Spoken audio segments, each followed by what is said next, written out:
কাঠ ব্যবসায়ীদের অবৈধভাবে রাস্তা দখলের কারণে কুমিল্লার দাউদকান্দির গৌরীপুর বাজারে প্রতিদিন সৃষ্টি হচ্ছে তীব্র যানজট। ভোগান্তিতে পড়ছেন সাধারণ পথচারীরা। তবে সেক্ষেত্রে প্রশাসনের নেই কোনো পদক্ষেপ।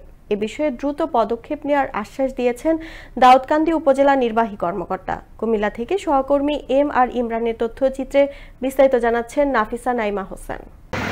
কুমিল্লা দাউদকান্দি উপজেলার গৌরীপুর বাজারের কাঠ ব্যবসায়ীদের অবৈধভাবে রাস্তার দুই পাশের ফুটপাত দখল করে রাখার কারণে প্রতিদিন তীব্র যানজটের সৃষ্টি হচ্ছে, যার কারণে প্রতিনিয়ত বাস, ট্রাক, অ্যাম্বুলেন্স, সিএনজি, অটোরিকশা সহ বিভিন্ন মালবাহী পণ্যবাহী গাড়ির ঘণ্টার পর ঘণ্টা আটকে থাকায় অসহনীয় তীব্র যানজটের সৃষ্টি হয়। এ ব্যাপারে পথচারী ও যাত্রীরা বলেছেন, সব সময় সকাল থেকে সন্ধ্যা পর্যন্ত এই জ্যাম লাগিয়ে থাকে। এই মানুষ এই জ্যামে অদৃষ্ট হইয়া অনেকে বিরক্ত হইয়া বাজারও আসে।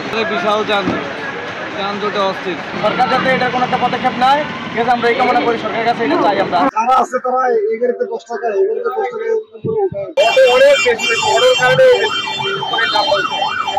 এ বিষয়ে ঢাকা চট্টগ্রাম মহাসড়কে দাউদকান্দি হাইওয়ে থানার অফিসার ইনচার্জের কাছ থেকে জানতে চাওয়া হলে ক্যামেরার সামনে কথা বলতে রাজি হননি তিনি। তবে দাউদকান্দি উপজেলা নির্বাহী অফিসার নাইম ইসলাম জানান, প্লেসের কথা বলেছে যে অবৈধভাবে দখল করে আছে, এই জন্য তাদের ওই জায়গায় সংকলন হচ্ছে না। তারা তালিকা দিবে, আমি বলেছি প্রায় মাসখানেক হয়েছে, তারপর এখনো তারা তালিকাটা দেয়নি আমাদের কাছে।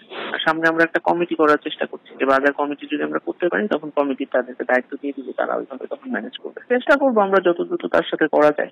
অবৈধভাবে রাস্তা দখলের এই ভোগান্তি থেকে রেহাই পেতে চান সর্বস্তরের পথচারী মানুষ, তাই সকলেই প্রশাসনের সহযোগিতা কামনা করছেন। নাফিসা নাইমা হোসেন, আনন্দ টিভি, ন্যাশনাল ডেস্ক।